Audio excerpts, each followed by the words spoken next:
I want to start with a quote from Andrea Levy, a British Jamaican writer who passed earlier this year, who wrote a book called The Long Song, which was a slave narrative centered in Jamaica. And I asked her in an interview, she talked about it like it was the third rail, writing about slavery. And she said, there are many who will say that it was a very long time ago, and a lot who just don't want you to mention it because it will make them feel bad. It's painful, both for black and white people. But 400 years, you can't just ignore it. You have to go to that place. Even if you try not to, you keep banging into it. So here we are, banging into it. And I want to start with you, Nichelle.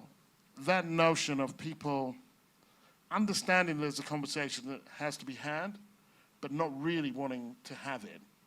Is that familiar to you? Oh, very much familiar. Very much familiar.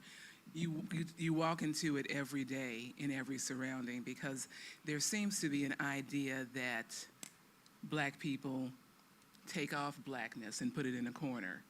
Like there's being a person, and then there's being black, and then there's being lesbian or gay, or being whatever other thing that you are. There still is difficulty in getting people, white people, to see that you are who you are in total all day and all day, every day. So I can't not talk about black history, because when we talk about family, I talk about how my family began in Mississippi for all intents and purposes. I can't talk in terms of, I'm Irish or Scotch and we go back to this particular village. I can talk in terms of I'm African American and a descendant of slaves, and I don't know precisely where it is that we go back to.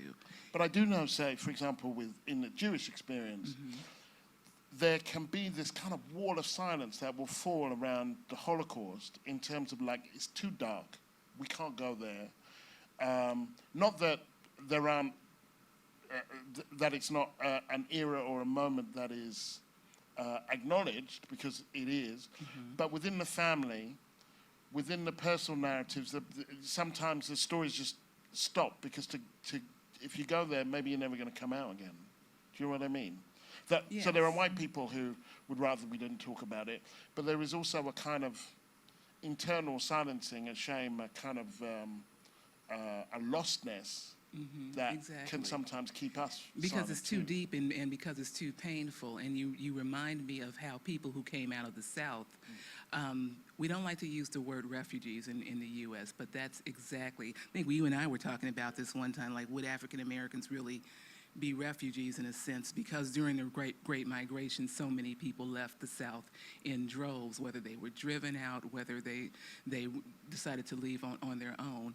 And there is still for us a wall of silence in talking about what they experienced, not just through the enslavement process, but what they experienced through the re-enslavement. I call it a re-enslavement because the minute African Americans became free after the Civil War, there were all these things put in place systematically decade after decade to re-enslave us, and all sorts of horrors visited upon us, lynching and Jim Crow, and just the general sense of being in the South, of not being able to lift your head, and a horrible thing about to happen to you every minute. So my grandparents did not share necessarily the history. The oral tradition of passing things down came to silence because of what they had been through. They literally had PTSD, that we would call it that now. But there were just things that they did not talk about. I asked my mother about certain things, and she's like, oh, well, Grandma didn't talk about that. So I want to ask you specifically about a project that you did recently that speaks to the 400 years, and that kind of was an attempt in a way to break that silence. Can you tell us a little bit about that? A number of outlets in the U.S. have been looking at 1619, which for us is a very significant historical day.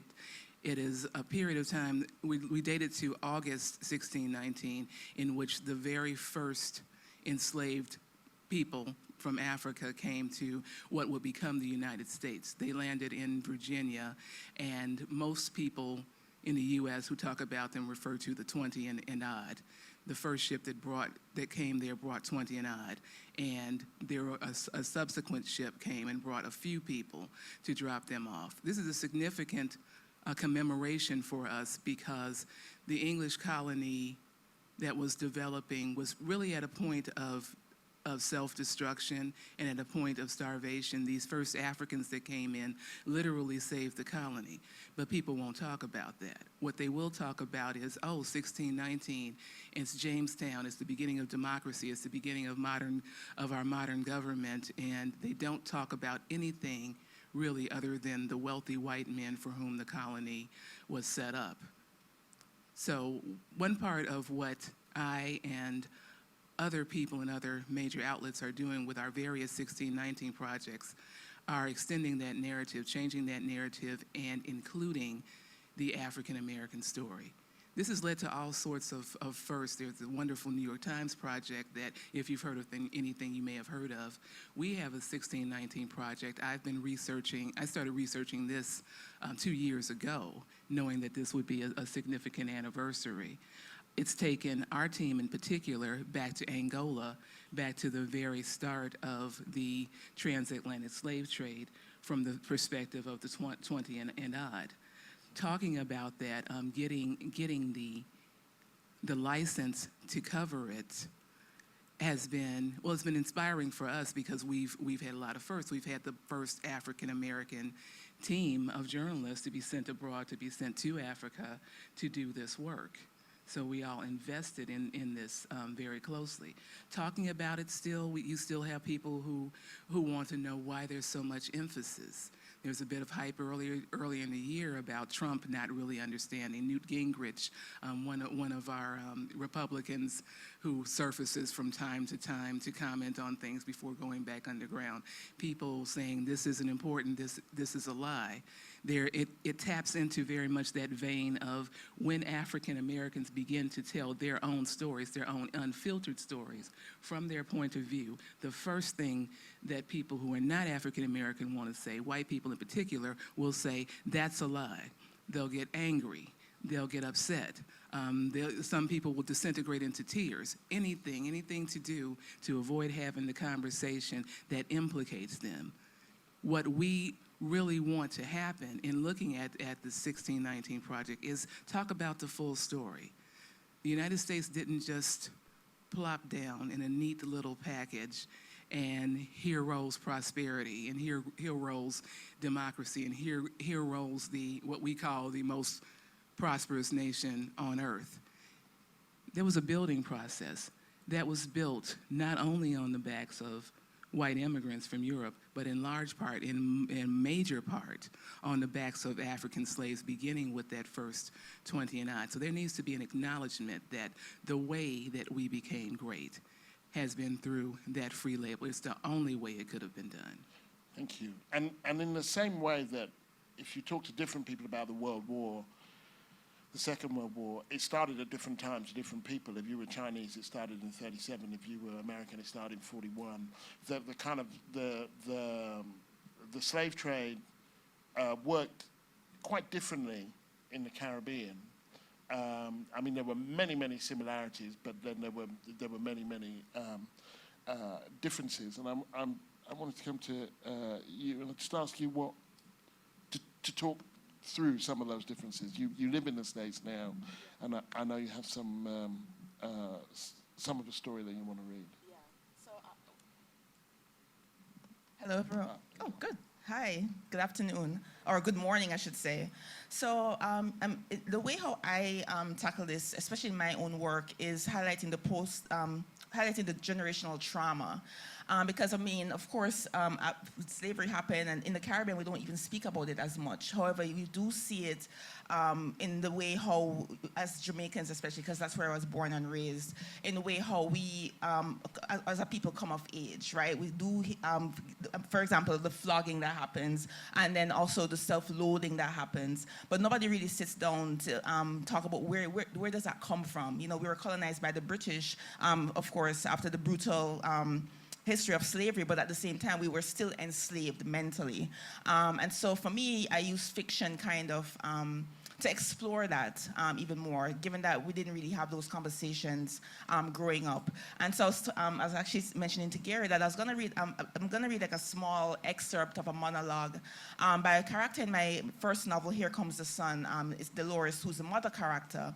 And, here Dolores, she, first of all, Here Comes the Sun explores the tourism industry's exploitation of our land, but also it also explores the sexualization of our young girls. So also, the sexualization of our girls and women. So in this very short excerpt, this monologue is really the echo of our post-colonial scars, which I hope to discuss more after reading. Dolores comes close to Tandy, her arms open as if to embrace her. Tandy's prepared to rest her head against her mother's big breasts. She's ready to drop her shoulders and let her mother rub them. Tell her that it will be all right, that Clover got what he deserved. The embrace is a sweet one Tandy had forgotten until now. Her mother's love is as vicious and domineering as her personality. Once it's felt, there's none other like it. Tandy relaxes in Dolores' embrace, allowing herself to be rocked back and forth like a baby. But then it's cut short. Slowly, Dolores pries Tandy off her and holds her at arm's length. I want you to come to your senses and turn that boy in. Everything happened for a reason, and that was it, Dolores says. Do it for all of it, Tandy. He was defending me, Tandy said. The devil is a liar. Him kick you down, but it don't mean you can't get back up and use the tool him fling give you. What Clover did is history, something long gone. So put it behind you and do the right thing. Him is a brute, mama. Shh. You go and pay for cursing the dead. Dolores pulls Tandy closer again and rocks her in her bosom. She smells like the green banana she sliced up. She runs her fingers through Tandy's hair as she speaks. You and that boy, Charles, shouldn't mix in the first place. As me say, if you could pick up with a street boy, then you must at least get something out of it. Forget about what Clover did. That won't set you free. It's enough women it happened to, and it didn't kill them. What will set you free is money. Don't say me never teach you that. I send you to good school for good reasons, yes? But it's for you to learn common sense. You think because Charles say him love you, that you're worth something? You think because him say him want you, that he mean it? That is not wanting him after, and when him get it, him run? What is this love? You don't know nothing about no love. Love is foolish. You ever see love put running water in a pipe? You ever see love build a roof over our head? You ever see love give free education to those children who need it? You ever see love full up with cupboard? You ever see love hand with visa so we can get far from this rat hole? What can love do for you, eh? How you go and love a stranger when you don't even know what love is? He will just take advantage of you and walk away. You have to get your return in dollars, not cents. And besides, who gonna want a naive girl like you? But suppose him did really want you. Could you really love somebody who is an absolute fool when it comes on to these things? Somebody who green? You wouldn't want that, and neither would he. You're giving him everything for free. Boys like stupid girls like that. They take one look at your black face and know you're desperate enough to spread your legs at the first compliment. They see your true color before you tell them your name. They know they can tell you anything, and your black self believe it and accept it. How we so used to getting the leftovers? Who you know really love a black girl for more than what's between our legs? You're a pretty black girl, but it's my duty as your mother to teach you these things. Put something in your head, child. You know how much money we could get? 10,000 US dollars. That can take you from here to eternity. Pay for your education and everything. Use your head, child. You can't place more value on this boy and his foolish love over money. If it means so little to you, then you lose everything. Remember this, nobody love a black girl, not even ourselves. Now get up and get your pay.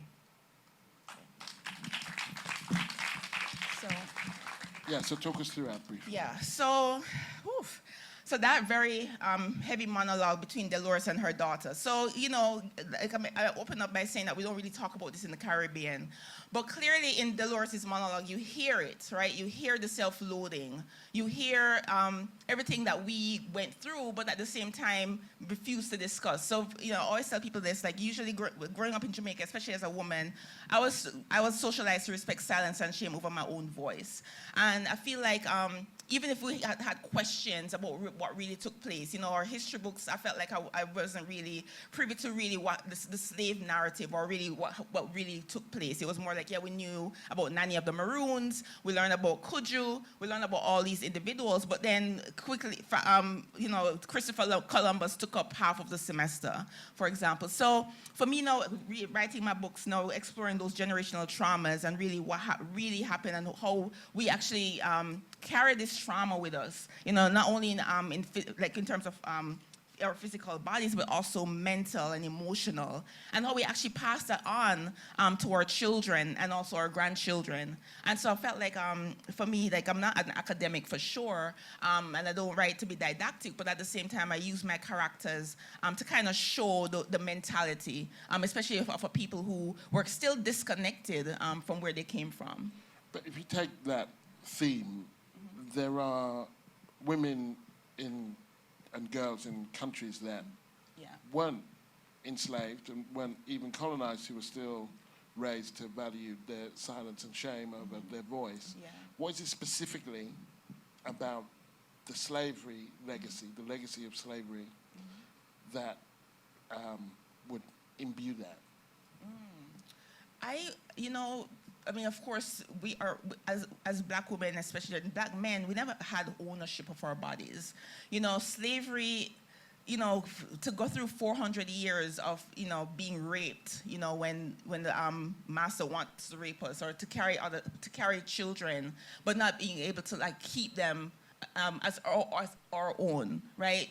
We, you know, it's like you had to love small, for example, you know, now reflecting on Toni Morrison's novel Beloved, where she explores that narrative through Seth, where, you know, women bore children, but because you were property, you're somebody else's property. So you could be on somebody, the child could actually be on a plantation elsewhere, and that actually, it affects people. You know, people, for example, complain about Jamaican masculinity, for example, you know, how one man can't keep, you know, he has to have many women and many children. And not really reflecting on that actually is from slavery days, where you don't really see, we don't really see each other, right? It's more like, first of all, our bodies don't belong to us. And then, of course, when you're, if you're a man planting his seeds in these different women, it was actually, you know, talk about the breeding ground, when you wanted more people to work on your plantation, for example. You know, like just impregnate and get more slaves, you know.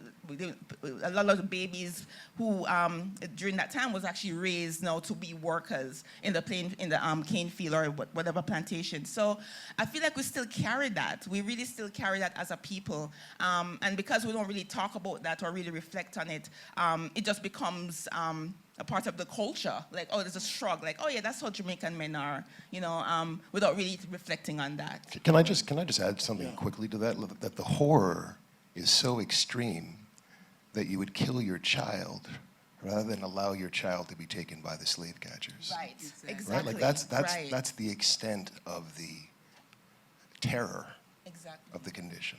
Yeah. And do you think that's why people emerge wordless to some extent? That people kind of, how do you frame that in words, and why wouldn't you just kind of try and move on? You know, I was trying to think of my own family. And I was thinking about the fact that I think this year marks the 40th anniversary of the death of my cousin, Beth, who died of sickle cell anemia.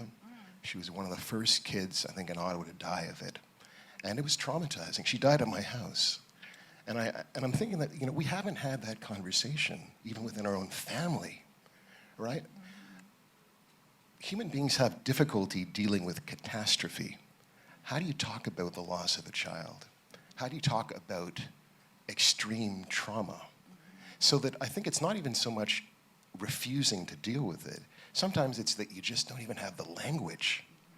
Like, how do you have, what kind of language do you use to capture something as monumental as slavery? Like, you don't, like, it's almost impossible, and I'm saying we struggle with it.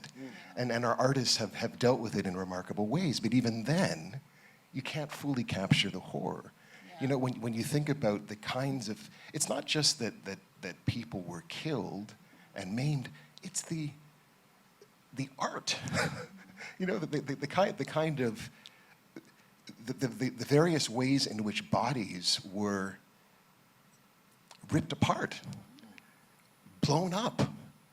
You know, the kind of, the level of torture is almost impossible to fathom, right? So I think that's that's part of the reason why we have such difficulty talking about it, because it's hard, it's difficult, and it's painful. Hard. And especially, it's especially hard when then you have, at least for the United States perspective, a group of people who are used to owning your story and used to telling it for you and used to explaining, you know, this slave over here, what the characteristics of this person is.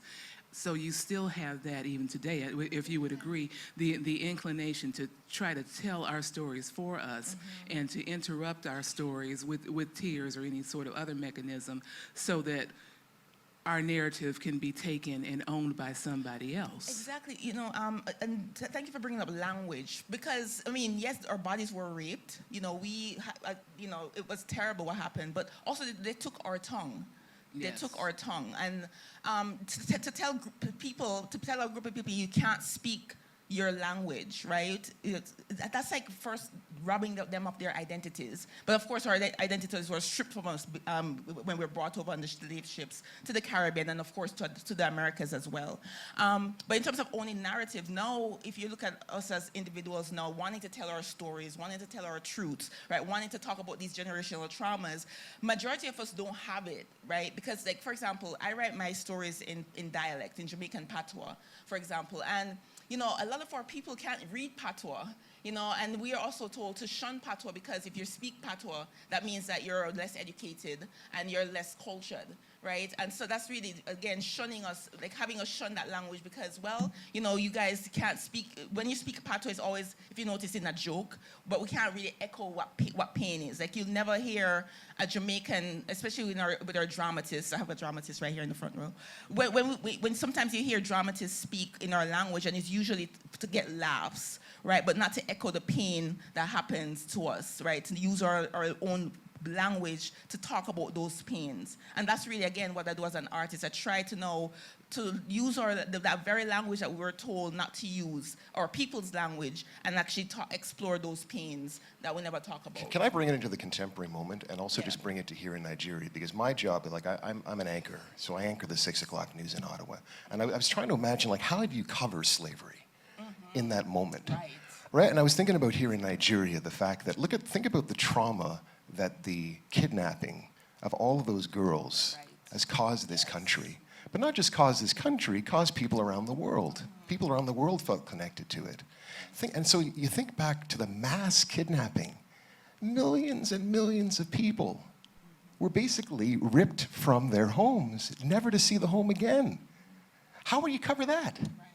Like, how would you cover that in a newscast? And how do you how would you write about that? Without having any kind of emotion toward it? Because you and I know, just being in the mainstream press, that the kind of mask that you put on, in addition to the mask that we wear as black people anyway, the mask that you put on, that everything is neutral, everything is presented, particularly for you, more so than me, everything is presented in this kind of neutral voice, and you let the audience make up its mind. The beauty of me being in print is that, because I cannot have a neutral voice about this, the beauty and the luck of me being in print, where I can do a long-form story about a woman named Angela, the first black woman in Jamestown who has her name and has a story, is that I can pull back that mask.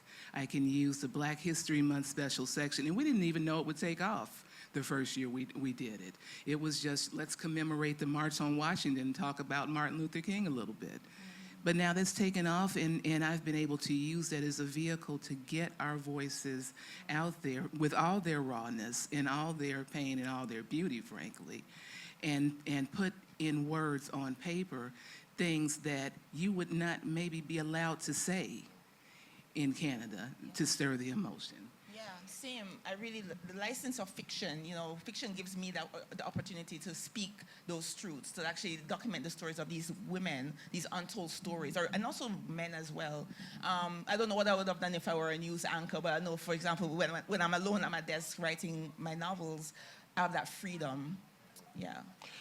I mean, as a journalist as well, myself, there is also the question, isn't there, of how you cover it now. So Katrina happens, or Donald Trump talks about lynching, and you feel that kind of you have to educate people in 400 years in 2 minutes you have as an anchor to say, look, here's a bunch of stuff. I don't have time to go into it. Here's a book list, and here we are in this moment. Because it's almost like, I remember somebody describing it as, for many white people, it's like walking into the middle of a movie, and you don't know, it's a thriller, and you don't know why that guy was stabbed.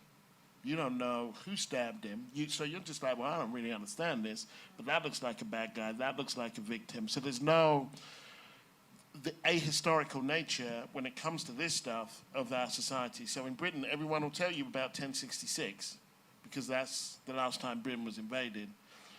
People will say, we won the war, even if they didn't fight. They'll say, we won the World Cup, even if they didn't play. But nobody raped anybody. Nobody invaded anything. Nobody stole anything. So the kind of power always has a lot of parents, but the brutality is always an orphan. And people manage to divorce themselves from the process and say, well, that had nothing to do with me. All the stuff I got because I'm brilliant. All the stuff you haven't got, you haven't got because you're useless. And why are you bringing up old stuff? You know, I wonder also if we were really to take on slavery, like really confront it, if we would really understand how far we have not come.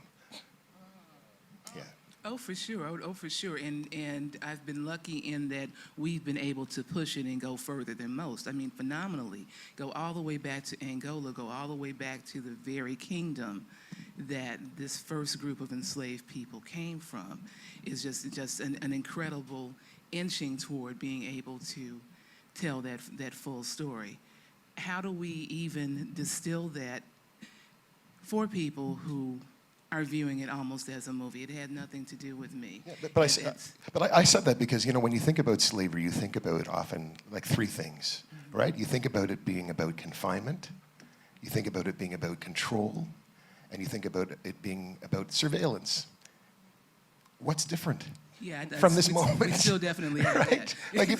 Like when you think about like even a couple days ago, I was speaking with a friend of mine who was here, and she was talking about the kind of trauma that her son is dealing with in an Ottawa school, right? And the fact that he's a black boy who is basically kind of assaulted by the system each and every day, is made to feel like a pariah, right? And is struggling just to kind of, you know, represent his own humanity within that space, right? So, and that's today. Like, this is 2019, 400 years after 1619. There's still so a what's value.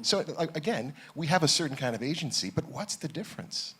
There's still a valuing and devaluing too, if you all would agree with that, because to your point about talking about black women, and I heard the sentence in there where the mother is telling her daughter that nobody really values black women, and I'm paraphrasing. Yeah.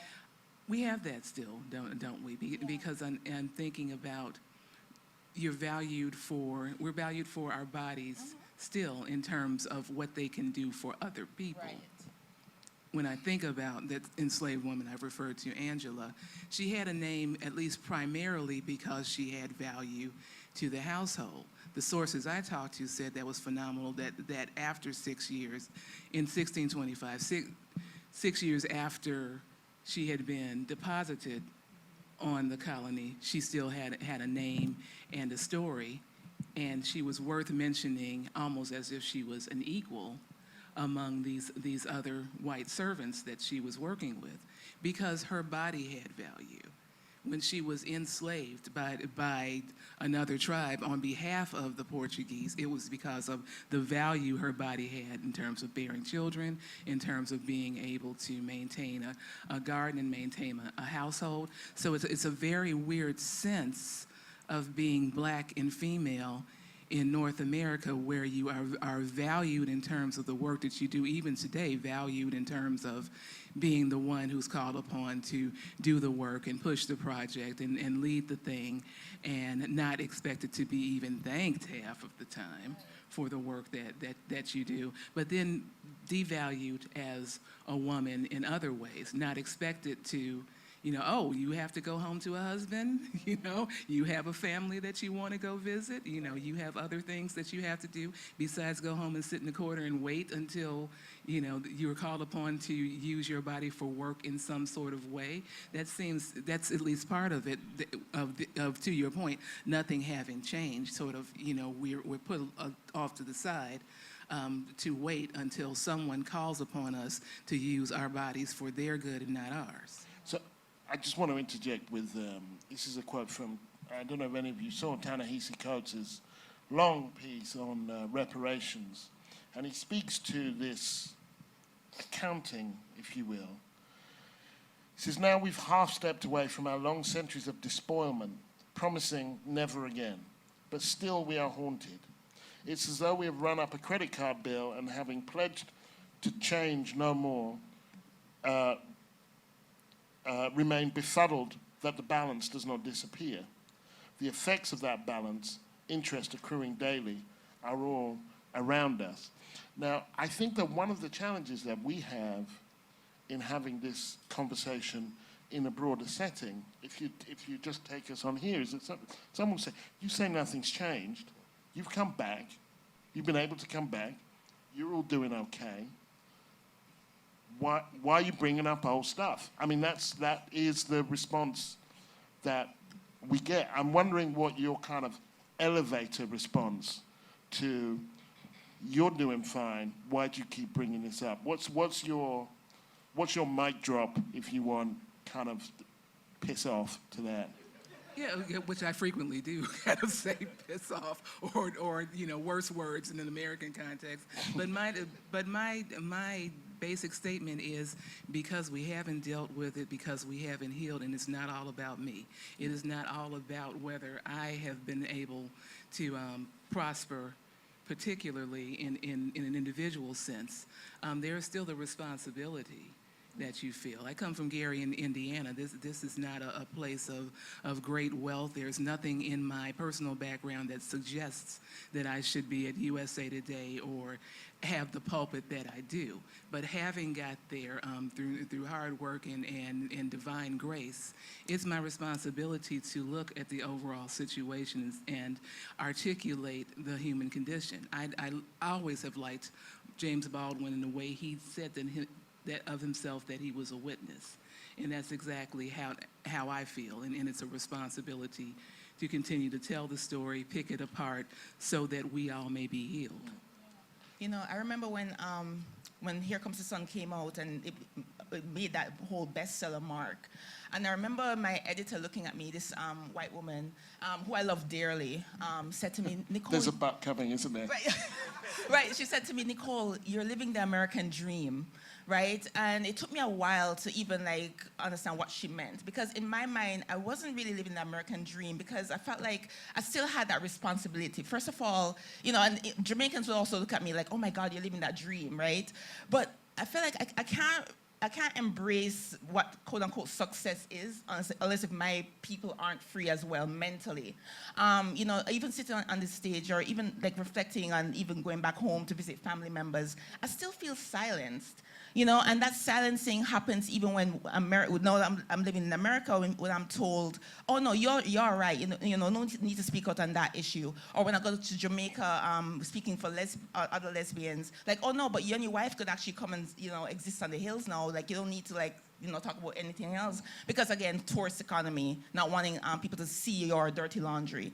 And it's kind of, it's a silencing that happens. And I felt like, when we talk in terms of talking about slavery and that generation of, feeling like our stories don't matter, our truths don't matter, our bodies don't matter. And I feel like here I'm sitting on this panel, I have this platform, but at the same time, I still feel the need to still embrace others who are not given that opportunity as well. So I really resent when white people would say to me, oh, you're one of those who pulled yourself up by the bootstraps. Like, what is that? And looking at others disdainfully saying, well, they can do the same as you. You're an example. And I think that's one way to perpetuate that, that silencing, and I resent it a lot. So, but I don't even think it's necessarily. I don't even think it's true that it's not impacting us, right? Like I think that epidemiologists are now even finding that the toxicity of racism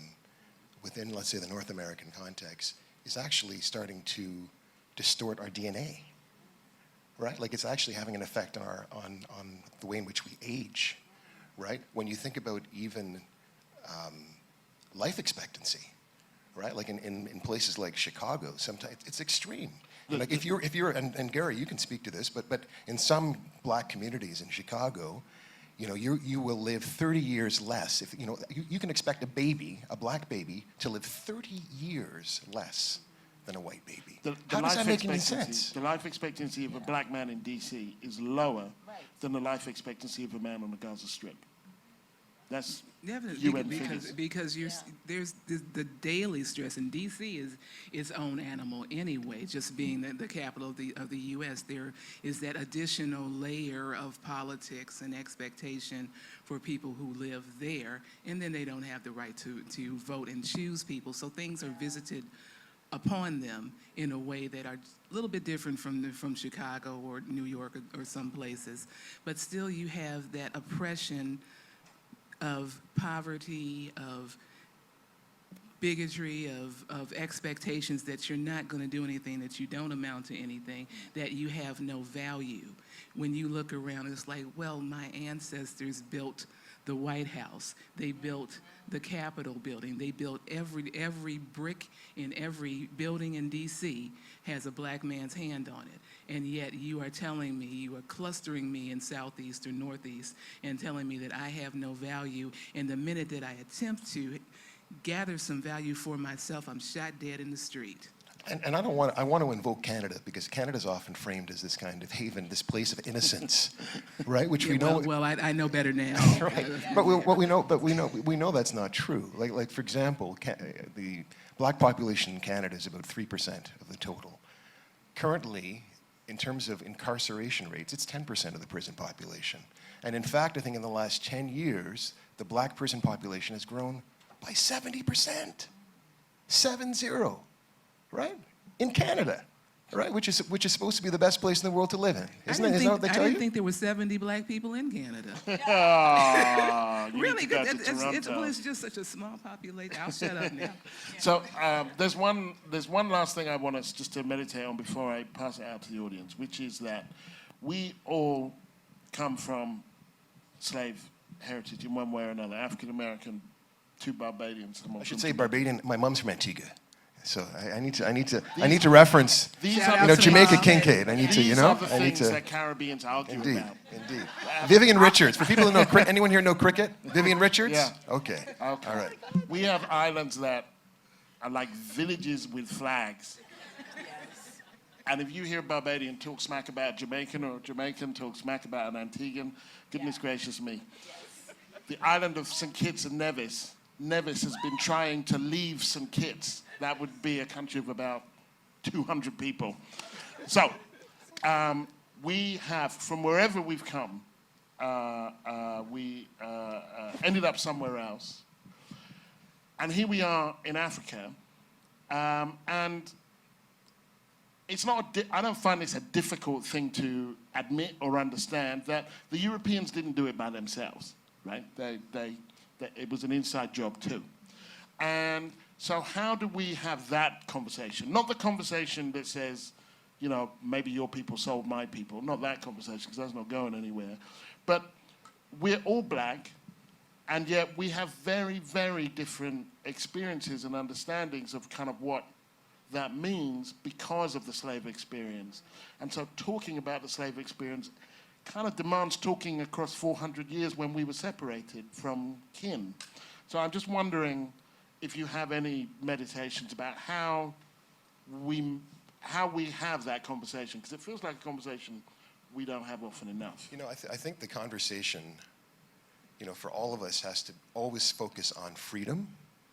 We always have to be focused on justice, and we always have to be focused on our humanity, right? So I think that fundamentally our project is always to become more human beings, right? I was very fortunate to spend some time with Grace Lee Boggs, who was Asian American activist, but married to an African American, who was an advisor to Malcolm X, and played a really important role in the freedom movement in the United States. And that was something that she always talked about, the importance of always trying to enlarge our humanity, right? And I think if we stay focused on that and stay focused on, you know, we have to confront our contradictions. We have to confront our contradictions as individuals, as human beings, that we all have our limitations. And we also can't be afraid of confronting the contradictions that exist within our institutions, within the society. And that requires being honest about it and not being afraid of confronting things that embarrass us or that make us feel ashamed or that make us feel angry, whatever the case might be. Yeah. Michelle. To answer that, I'm still having conflict, honestly. I'm gonna answer that very personally. Having made the trip to Angola, and that was my first trip to the African continent just in July, it's like you know a thing. You grow up black in an all-black city, and you know how to be black. You know a thing, and you know that black people participated, Africans participated in the slave trade, but there's a difference for me between knowing it from an academic sense and then going to Angola and really seeing it, really understanding it, and trying to get to a point of understanding that position and compassion for that position, and wanting to stay in that conversation and not walk away. I'm reminded of when we were doing our visit. We took a descendant from one of the 20 in odd, a couple actually. We took this woman all the way back to the Ndongo Kingdom, and I remember we were talking to the priest who had invited us into the country, and he was talking about enslavement of people and how if there was choices within this dilemma, there was a better choice to go with the priest than the choice to go with the Portuguese who would be running plantations in Angola. And the descendant got up and walked out. She just was triggered by things in her past growing up in Virginia to where she could not immediately process that. So we had a long conversation that evening within the group about, she was like, well, no, he didn't offer any kind of apology for that being done.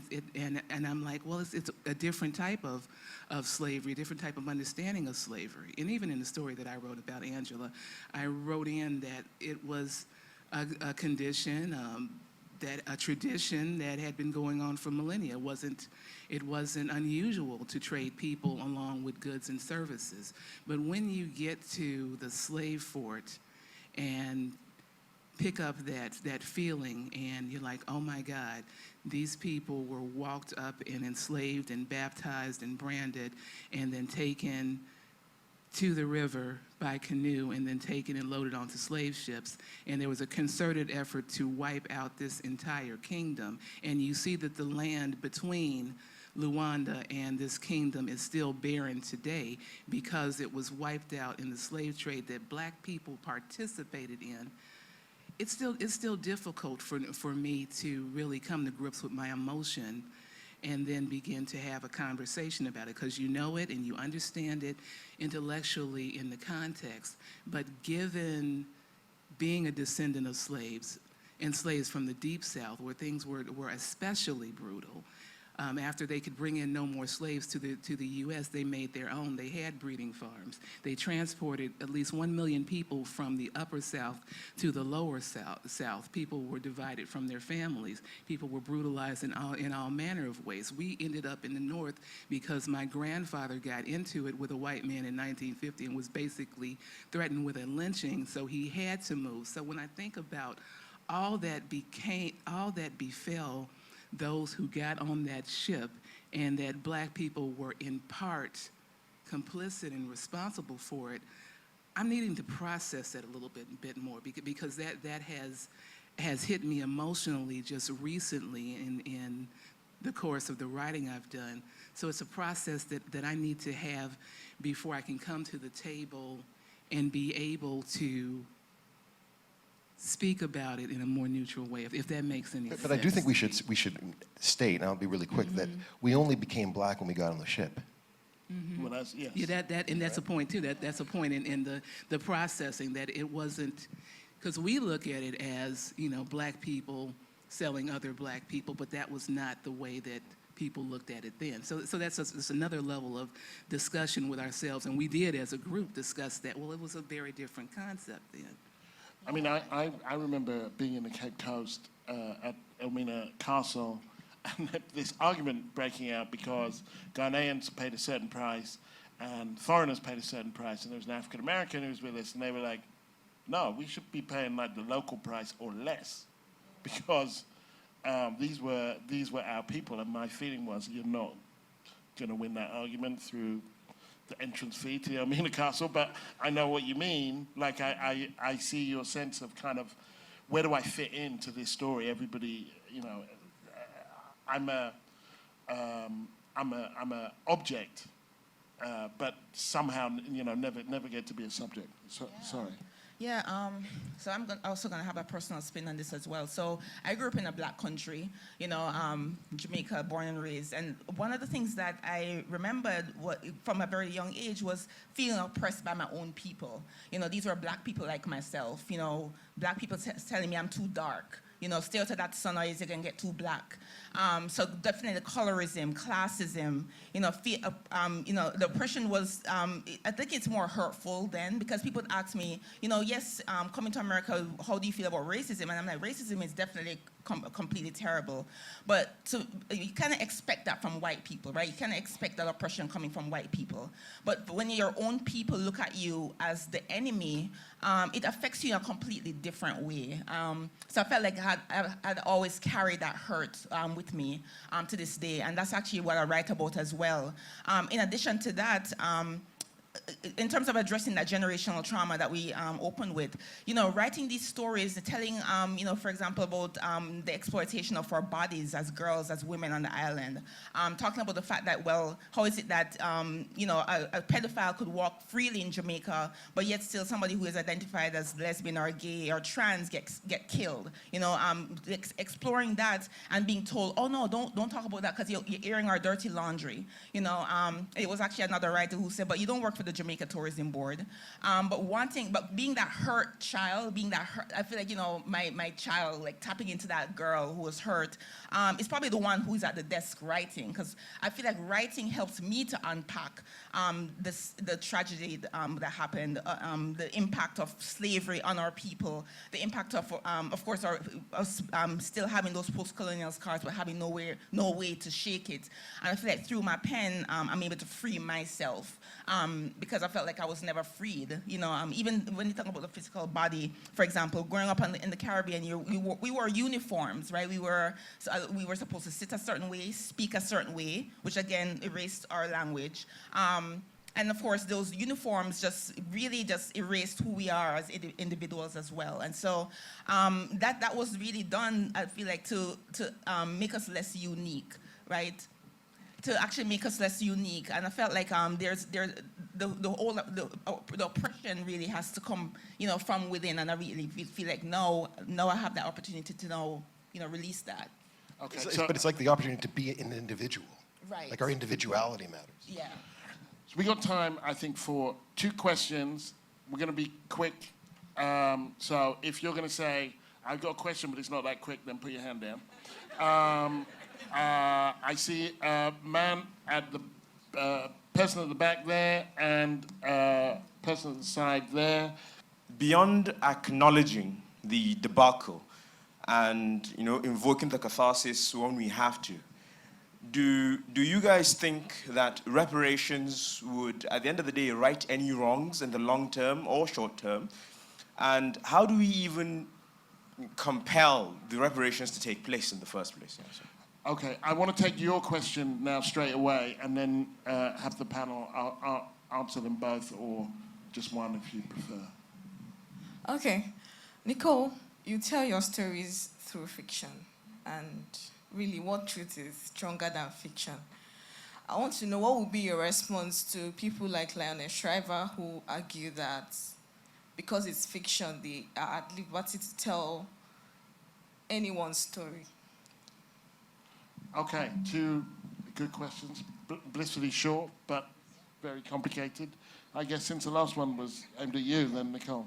Yeah, can you repeat the last sentence? I'm sorry. Okay. People like Lionel Shriver, you know Lionel Shriver? Yes. Okay, she argues that because it's fiction, if you tell her to tell her own stories and not to tell black people's stories, then it's not fiction anymore. Yeah. So she says, look, I'm a white woman, I can tell a slave story. Yes. Oh, You're not special. right. That's Lionel speaking, that's not me speaking. It's my inner Lionel. I have a lot. That's problematic.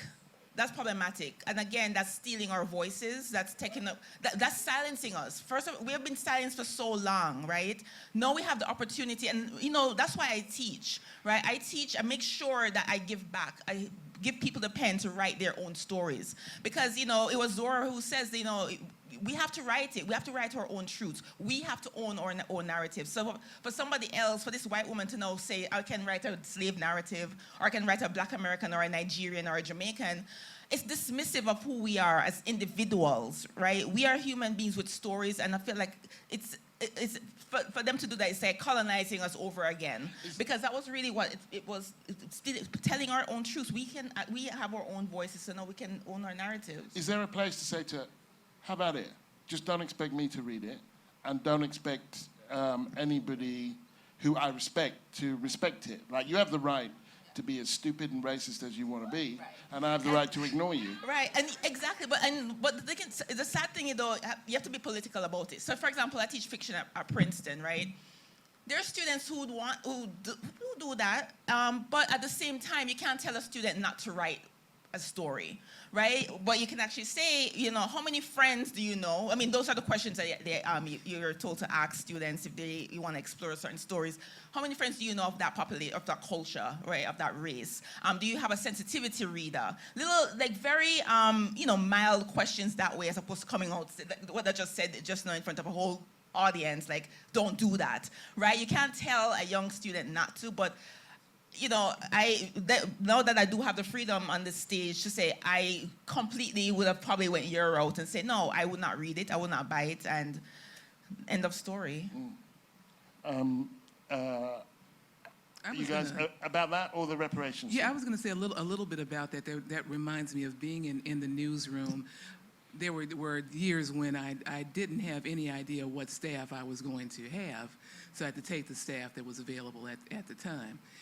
In the beginning of the Black History Month special editions, I had literally like 8 interns all lined up in a little row alongside my desk, none of them Black, but really wanting to write this story, really, because they were engaged about civil rights. They really wanted to write them, and it was basically Black History 101 along with everything else, because while they were engaged about writing, they just really didn't get the depth of it.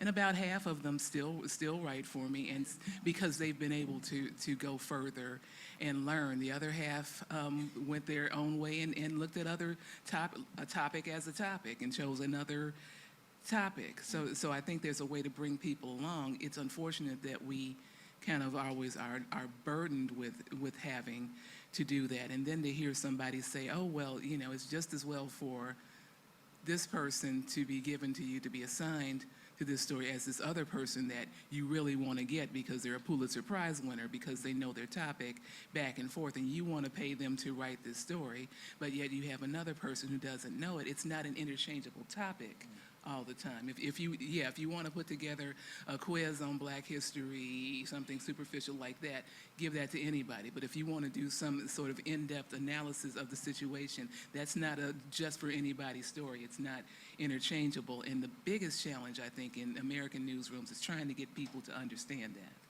because they want to be helpful, they want to be allies, but they also still are wanting to co-opt our story. They can't help themselves, because that is how America's been put together. Well, it's that challenge quite often, isn't it? I think that kind of the best way you can help me is by shutting up and sitting down, and that nobody wants to hear that. Yeah, You know, I understand the sentiment, but I think I feel uncomfortable telling people what stories they should and shouldn't write. And I think we have to get political about it too, because when I think, for example, of the people that influence me, like one of the most important historians for me was a white historian, Basil Davidson, right? Was a fundamentally important person in my kind of intellectual development. And had he not made the interventions that he made, I might not have been formed the way I've been formed. So I just think that I understand what you're saying. Like, I understand the sentiment, because white voices are privileged. Right, and the white story kind of crowds out the black story, and I understand that. But in the world in which I want to live in, I want people to write what they see, what affects them. Like, can I say something, Adrian? Yeah. Because growing up in Jamaica, I never read any Caribbean authors. I never read any black authors. In schools, we were given white British men to read. And I think that's where I'm coming from, where I never saw myself on the page. I never heard myself on the page, which is something that impacted me as a writer. Now, when I sit to write, I'm thinking about that Jamaican girl who craved to see her story. Because when I did read those stories by those white British men who came to our island, who lived on the hilltop of Strawberry Hill, writing our stories, we were caricatures, right? And so for me now, so that's why I guess I'm reacting to that question so viscerally, because in terms of so aggressively, because I think it's important that as people, we own our narratives as well. Not to tell that white British man he can't come back to Jamaica and write that story, fine. He can go to the corner, and yes, I might not buy the book, but I want to know that me and my other Jamaican sisters and brothers are as empowered to write our own story as well, and it get to the world's platform. Because it's one thing to do that, to write our stories, but does it get published in the Guardian, in Granta? Does it get out there to the U.S. market, to the what, so being as widely read as those other writers. And isn't part of the repast, Adrian? You can do it if you want. Just get it right. Yeah. And understand that the wrath of God will come down on you if you get it wrong. If you are truly invested, because I will say that one of the foremost historians on Central Africa is a white man married to a Caribbean black woman. And they were the ones who gave me the most help behind the scenes and really explained Central Africa to me behind the scenes. But John Thornton had done the work. Linda Haywood has done the work, and so it was totally valid to take his point of view and use that as a guidepost to going into Angola, because he proved that it's not just, oh, I'm showing up and I want to write your story because I think this would be a nice, cool little story to write. So we've had an hour and about 20 minutes to go through 400 years of history. We did our best. I want to thank Nicole, Michelle, and Adrian. And Gary Young. Thank you, the audience. Thank you very much. Gary Young. And Gary, thank you, Gary.